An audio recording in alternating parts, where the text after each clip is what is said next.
So hello everyone, कैसे हो आप लोग। Let's discuss the major syllabus change. अब आईपीओ के नोटिस के हिसाब से फर्स्ट ईयर से ही डिफरेंट ब्रांचेस में डिफरेंट सिलेबस फॉलो होने वाला है।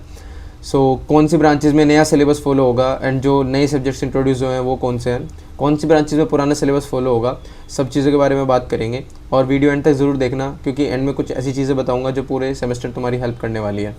अब देखो, यूएसआईसीटी ने 5 ब्रांचेस के लिए नया सिलेबस और नए सब्जेक्ट्स निकाले हैं। वो हैं CSE, IT, ECE, CSE AI and CSE DS. अब यहाँ पर कंफ्यूज मत होना, CSE DS and CSE AI are different than AIML and AIDS. अब जो एआईएमएल और एआईडीएस ब्रांचेस हैं इन अफिलिएटेड कॉलेजेस, वो यूएसएआर का सिलेबस फॉलो करती हैं एंड यूएसएआर ने भी नया सिलेबस निकाला है। सबसे पहले हम देखते हैं जो 5 ब्रांचेस हैं, जो CSE, ECE, IT and all, उनका नया सिलेबस और नए सब्जेक्ट्स कौन से हैं उनको देखते हैं। तुम्हारे कुछ सब्जेक्ट्स मैंडेटरी होते हैं और कुछ सब्जेक्ट पोल वाइज होते हैं। पोल वाइज का क्या मतलब है कि एक सब्जेक्ट तुम्हारा सेमेस्टर 1 में होगा और दूसरा तुम्हारा सेमेस्टर 2 में होगा, और ये तुम्हारा कॉलेज सेलेक्ट करेगा कि तुम्हें पहले सेमेस्टर में कौन सा पढ़ना है। और तुम्हारा ऐसा भी हो सकता है कि सीएसई के कुछ सेक्शंस में ही तुम्हारा पहला सब्जेक्ट हो और बाकी सेक्शंस में दूसरा सब्जेक्ट हो, देन सेमेस्टर 2 में वो इंटरचेंज हो जाते हैं। तो जो मैंडेटरी सब्जेक्ट है उसमें सबसे पहला है प्रोग्रामिंग फॉर प्रॉब्लम सॉल्विंग। ये पीसीएल लास्ट में सिलेबस था पिछले साल, प्रोग्रामिंग इन सी उसका नया सब्जेक्ट है।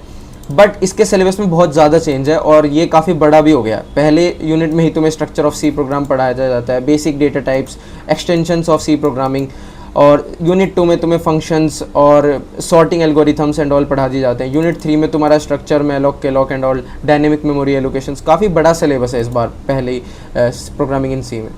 देन तुम्हारा पूल सब्जेक्ट्स में 2 सब्जेक्ट्स हैं, बेसिक्स ऑफ इलेक्ट्रिकल इंजीनियरिंग, या तो ये होगा या फिर तुम्हारा डेको होगा, digital electronics and computer organisation. अब देखो, ये जो सब्जेक्ट है ये काफ़ी हार्ड होता है डेको, एंड ये तुम्हारा फर्स्ट ईयर में इंट्रोड्यूस कर दिया गया है, जबकि पहले ये सेमेस्टर 3 में आया करता था as a DLCD. Basics of electric engineering a bit easier है, लाइक इसमें इलेक्ट्रिक चार्ज जो तुमने 12th क्लास में पढ़े हैं, मैग्नेटिज्म, इलेक्ट्रिसिटी एंड मोटर्स, उनका structure, AC and frequencies and all, पूरी एसी यूनिट, वो सब बेसिक रिवीजन है और थोड़े बहुत एक्स्ट्रा तुम्हारी क्वेश्चंस वगैरह एंड सर्किट्स होंगे, right. But deco is completely different. ये लास्ट में तुमने गेट्स पढ़े होंगे, एंड गेट्स और गेट्स, उसका पूरा सब्जेक्ट है। तुम्हें बाइनरी पढ़नी पड़ेगी, पूरी ग्रे कोड वगैरह पढ़ना पड़ेगा, सारे गेट्स पढ़ने पड़ेंगे, मल्टीप्लायर्स, डीमल्टीप्लायर्स होते हैं और तुम्हारे फ्लिप फ्लॉप्स होते हैं। बिल्कुल कंप्लीट नया सिलेबस होगा तुम्हारे लिए और इस पर तुम्हें काम करना भी पड़ेगा। देन तुम्हारा मैथ्स, जो पहले अप्लाइड मैथ्स सब्जेक्ट था, उसकी जगह तुम्हारा आ गया सिस्टम मॉडलिंग टेक्निक्स 1, और सिमिलरली सेमेस्टर 2 में तुम्हारा सिस्टम मॉडलिंग टेक्निक्स 2 होगा। एंड इसमें बहुत ज़्यादा चेंज नहीं है, ये सिलेबस सेम ही है जो अप्लाइड मैथ्स का था। ये तुम्हारा हो जाएगा इजीली, एंड इसमें काफ़ी तुम्हारा 12th क्लास का भी आता है, differentials and integrals, so you can do it. And then unit 3 is matrices and determinants, और लास्ट तुम्हारा vector calculus, so it's on the easier side. Then again semester wise alternative एक subject है electricity and magnetism and engineering physics 1। अब ये choice दी गई थी colleges को कि इन दोनों में से एक सब्जेक्ट सेलेक्ट करना है, it is not a pool wise. Mostly colleges में तुम्हें इंजीनियरिंग फिजिक्स 1 ही मिलेगा। एंड अब बात आती है जो मेजर चीज़ मुझे दिखी सिलेबस में, वो ये कि ये वाला सब्जेक्ट और इंजीनियरिंग फिजिक्स वाला सब्जेक्ट, इन दोनों का सिलेबस बहुत ज़्यादा सेम है। और बल्कि ऐसा नहीं होना चाहिए था। इंजीनियरिंग फिजिक्स पहले बहुत अलग पढ़ाया जाता था, ऑप्टिक्स एंड ऑल पढ़ाया जाता, थर्मोडायनेमिक्स पढ़ाया जाता था।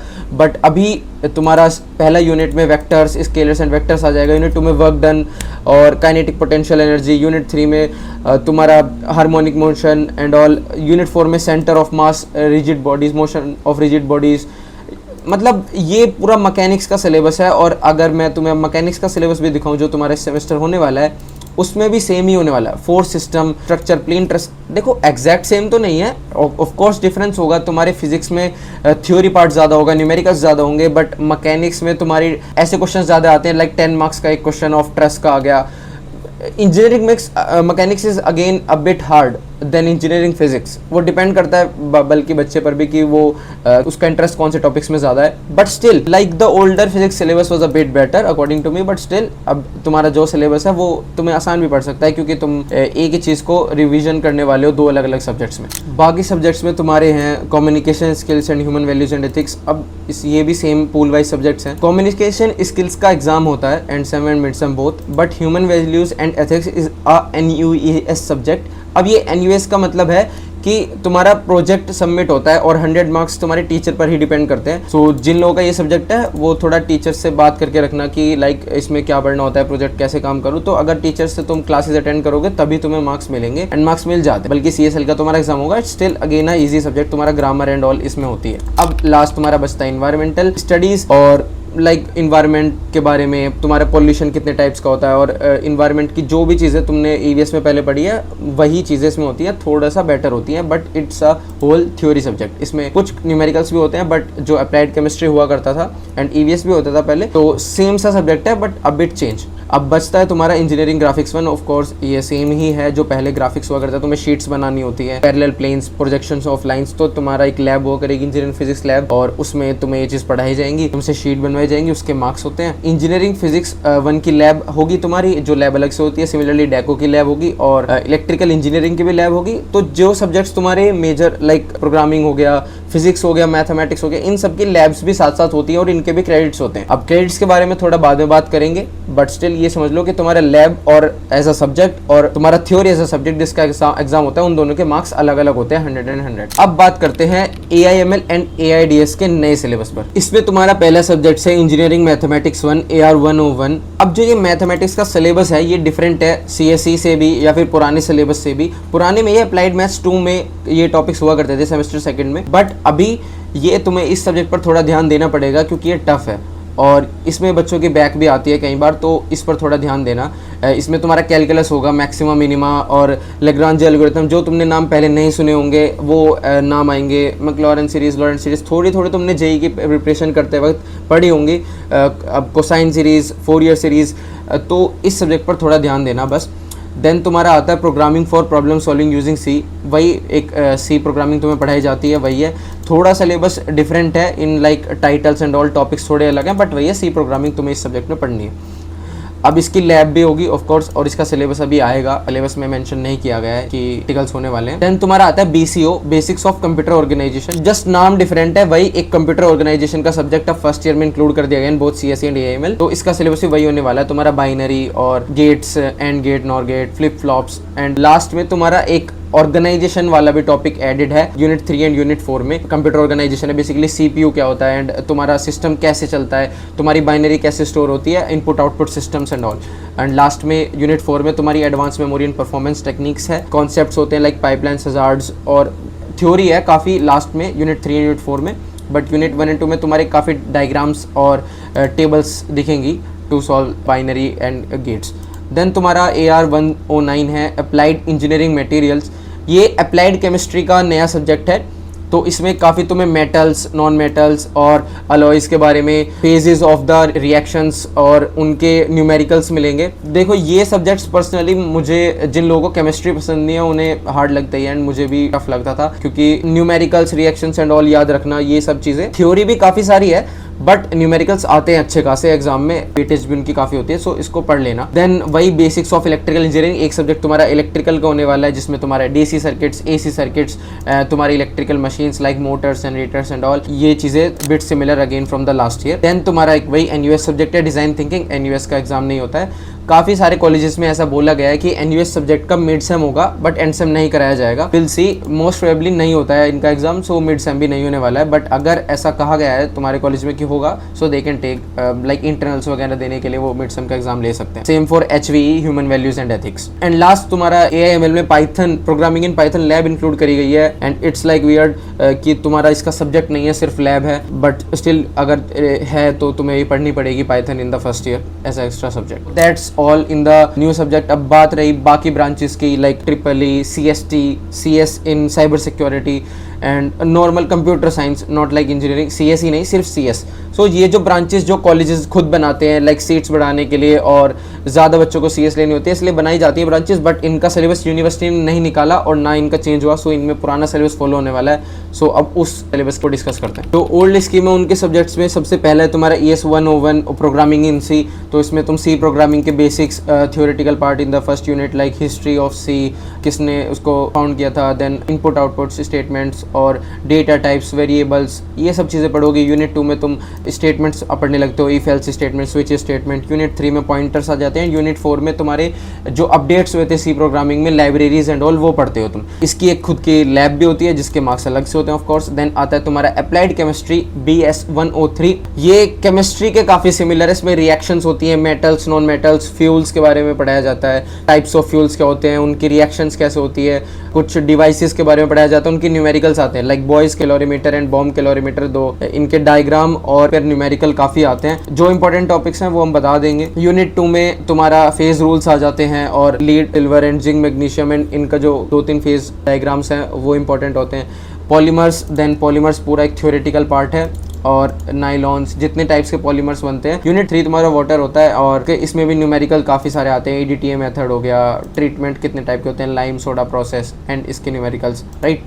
देन यूनिट 4 तुम्हारा कोरोजन पे होता है, ये भी इजीली हो जाता है। लास्ट में तुम्हारा ग्रीन केमिस्ट्री करके प्रिंसिपल्स होते हैं, ये लास्ट में थ्योरेटिकल पार्ट बचता है जिससे क्वेश्चन ज़रूर आता है एक ना एक। ऐसा मतलब लास्ट के टॉपिक्स हैं, थोड़े से अलग जाते हैं सब्जेक्ट से, बट ये है केमिस्ट्री के टॉपिक्स, इनमें से क्वेश्चंस आते हैं, सो दैट ये सिलेबस से एक्सक्लूड ना हो, तो इन पर ध्यान दे लेना, ऐसे इनको छोड़ना मत। देन आता है तुम्हारा अप्लाइड फिजिक्स 1 BS 105। यूनिट 1 में थर्मोडायनेमिक्स पढ़ोगे तुम, zeroth law of thermodynamics, first and second laws. Then unit 2 में तुम पढ़ोगे वेव्स एंड ऑसिलेशंस और like simple harmonic motion, wave motion और electromagnetic fields and electromagnetic waves. Unit 3 में तुम पढ़ोगे optics like Young double split experiment, diffraction पढ़ोगे, last में पोलराइजेशन पढ़ोगे। और यूनिट 4 में तुम पढ़ोगे थ्योरी ऑफ रिलेटिविटी। लास्ट में तुम्हारा यूनिट 4 में लेज़र फिजिक्स भी है, छोटा सा पार्ट है, वो भी तुम्हारा सिलेबस में इंक्लूडेड है।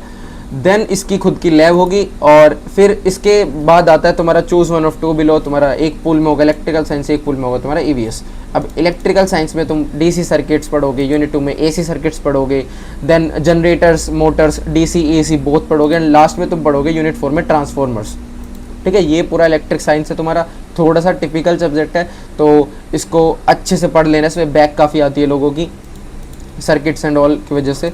देन तुम्हारा EVS है, थ्योरेटिकल सब्जेक्ट है, EVS में तुमने जो भी पढ़ा था वही। और अप्लाइड मैथमेटिक्स 1, इसमें तुम्हारी स्टार्टिंग होगी डेरिवेटिव से, पार्शियल डेरिवेटिव्स क्या होते हैं और चेन रूल क्या होता है, जो पुराना था 12th क्लास में उसके थोड़े बेसिक्स हैं। देन तुम्हारे ट्रांसफॉर्मेशन और जैकोबियंस, मैक्सिमम मिनिमम, ये सब आ जाता है। एंड यूनिट 2 में तुम्हारा basically ordinary differential equation solve करना सिखाते हैं, डिफरेंट टाइप की homogeneous and linear equations, then constant coefficient, सब कुछ ये डिफरेंशियल इक्वेशंस पे चलता है। यूनिट 3 में तुम्हारा आता है लीनियर अलजेब्रा, बेसिकली मैट्रिसेस हो गया, डिटर्मिनेंट्स हो गया और रैंक हो गया मैट्रिक्स की, मैट्रिक्स के पूरी यूनिट है ये। देन यूनिट 4 में तुम्हारा आता है vector calculus, basically scalar quantities, vector quantities and their functions और इनकी एप्लीकेशंस। ठीक है, तो ये 4 टॉपिक्स हैं इसमें, 4 यूनिट्स में। थोड़ा सा टफ है और मेन सब्जेक्ट है अप्लाइड मैथ्स भी और अप्लाइड फिजिक्स भी, तो इन पर ध्यान देना है। देन आता है तुम्हारा मैन्युफैक्चरिंग प्रोसेसेस ES 119। अब जो नया सिलेबस है उसमें इसको हटा दिया गया है, बट और ये सब्जेक्ट थोड़ा टफ भी होता था, जैसे कि मैन्युफैक्चरिंग की चीज़ें हैं, जॉइंट्स हो गया, कास्टिंग हो गया, वेल्डिंग हो गया। अब यूनिट वाइज बात करें तो पहली यूनिट में तुम पढ़ोगे डिफरेंट टाइप्स ऑफ कास्टिंग कैसे की जाती है, बेसिकली किसी आइटम को कैसे बनाया जाता है with the molten metal. Then second में यूनिट में तुम पढ़ोगे जॉइनिंग प्रोसेस, दो मेटल्स को कैसे जॉइन किया जाता है, उनके डिफरेंट टाइप्स क्या हैं, डिफरेंट टाइप्स ऑफ वेल्डिंग्स क्या कैसे होती हैं। Then hot working and cold working processes, like उन जो मेटल्स को डिफॉर्म कैसे किया जाता है। देन यूनिट 4 में तुम पढ़ोगे powder metallurgy, like new form of manufacturing, और लास्ट में इसमें डिफरेंट टाइप्स ऑफ मोल्डिंग पढ़ाई जाती है of plastic components, like plastics. जितना पूरा टॉपिक है तुम्हारा लास्ट यूनिट में है।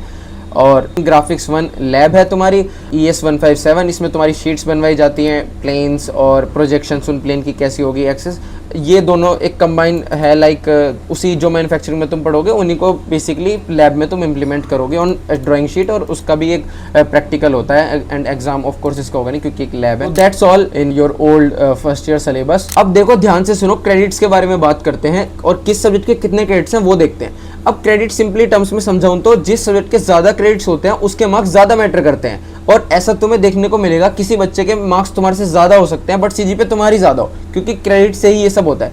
अब जैसे PPS है, PPS का थ्योरी वाला जो सब्जेक्ट है उसके 3 क्रेडिट है और लैब वाले का 1 क्रेडिट है ओवरऑल, तो थ्योरी वाला ज़्यादा मैटर करेगा। ऑफकोर्स दोनों 100 मार्क्स के होंगे बट थ्योरी के मार्क्स जो है वो ज़्यादा मैटर करेंगे इन CGPA। ठीक है, सेम तुम्हारा BEE इलेक्ट्रिकल में 3 क्रेडिट तुम्हारे सब्जेक्ट के हैं और 1 तुम्हारा लैब का है।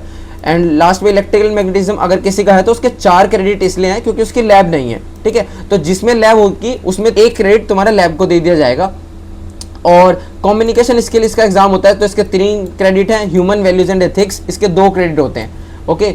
देन ईवीएस के तुम्हारे 2 क्रेडिट हैं और इंजीनियरिंग मैकेनिक्स के तुम्हारे 3 क्रेडिट हैं। अब तुम्हारा जो ईजीएल लैब होती है इंजीनियरिंग ग्राफिक्स 1 और इसके 1 ही क्रेडिट है, और या तो ये होगा या फिर तुम्हारी ईवीएस की लैब होगी, ये कॉलेज पर डिपेंड करता है। इसका दोनों का 1-1 क्रेडिट। तो ये तुम्हारा सिलेबस का नोटिस है। बेसिकली इसमें लिखा है स्कूल इंस्टीट्यूट कैन ऑफ 1, ये कॉलेज पर डिपेंड करता है कि वो तुम्हें क्या ऑफर करें। और जो ये ऊपर वाला है ये है बेसिकली पूल वाइज मैंने तुम्हें समझा दिया, ये पूल है और ये तुम्हारा कॉलेज पर डिपेंड करता है कि वो तुम्हें क्या दे, ये वाला पार्ट। अब हमने सिलेबस तो डिस्कस कर लिया, अब बात करते हैं कि रिसोर्सेज कहाँ से मिलेंगे और पढ़ना कहाँ से है। ये हमारी वेबसाइट है nexteraofficial.in। या तुम डिपार्टमेंट्स में IPU Next में जाओगे तो तुम्हारे सारे ब्रांचेस का यहाँ पर मेंशन है। तुमने अपना कोर्स चूज किया, देन तुमने अपनी ब्रांच चूज करी CSE and then for example semester 1। अभी यहाँ पर ओल्ड सिलेबस है, नया सिलेबस भी कुछ दिनों में अपडेट कर देंगे। एंड फॉर एग्जाम्पल तुम अप्लाइड फिजिक्स 1 पर जाते हो तो तुम यहाँ पे पूरा सिलेबस मिल जाता है जहाँ पर तुम सेलेक्ट कर सकते हैं कि तुमने कौन सा पढ़ लिया और कितना तुम्हारा डन है। तुम्हारे नोट्स यहाँ पर प्रोवाइड कर दिए जाएंगे डिफरेंट यूनिट्स के और प्रूफ्स एंड या फिर combined notes, like you can select and just open them. Then तुम्हारा जो इंपॉर्टेंट टॉपिक्स हैं और इंपॉर्टेंट एग्जाम्स में क्या आने वाला है वो यहाँ पर मेंशन है। तुम PYQs यहाँ पर देख सकते हो पुराने साल के, लाइक एंडसेम 25 एंडसेम 24 यहाँ पर अवेलेबल है। अब आकाश नई अपडेट कर दी जाती है यहाँ पे हर सेमेस्टर में। Aakash is basically the solved PYQ solutions, एक बुक आती है जो तुम्हें कॉलेज की स्टेशनरी में मिल जाएगी, but we also provide the PDF of that. यहाँ पर तुम्हारी वीडियोज आ जाएंगी, लेक्चर्स बेसिकली इन सब सब्जेक्ट्स के। अब देखो तुम्हारा नया सिलेबस आया है तो नए सिलेबस में तुम्हारे सब्जेक्ट्स जो हैं उसके PYQs तो नहीं है, बट हम ट्राई करेंगे ऐसे क्वेश्चंस बैंक्स बनाना जो तुम्हें रिजेंबल करें, जो एग्जाम में आने वाले हैं क्वेश्चंस, उन्हीं के सिमिलर क्वेश्चंस को हम क्वेश्चन बैंक में डालेंगे एंड सेम हम उनको लेक्चर्स में भी इंक्लूड करेंगे। The whole team is working day and night and तुम्हें बेस्ट से बेस्ट लेक्चर्स मिलने वाले हैं इन सब सब्जेक्ट्स के। एंड पहले ऐसे मिलते नहीं थे, हम लोगों को यूट्यूब पर एंड ऑल ढूंढना पड़ता था। जैसे ये सिलेबस चेंज होता था, ये अप्लाइड फिजिक्स जैसे सब्जेक्ट्स को ढूंढना पड़ता था कहाँ से पढ़ना है, but we have made this thing very easy. हम सारी चीजें A to Z, important questions, proofs and all सब चीजें हम कवर करवाने वाले हैं। For more updates don't forget to join the IPU Next first year group. I will add the link in the comment section and in the description also. Comment your name and branch and all the subjects in your semester so that we can help you more better. That's all for today. Like, subscribe and share this video to your friends. Let's meet in the next video. Bye bye.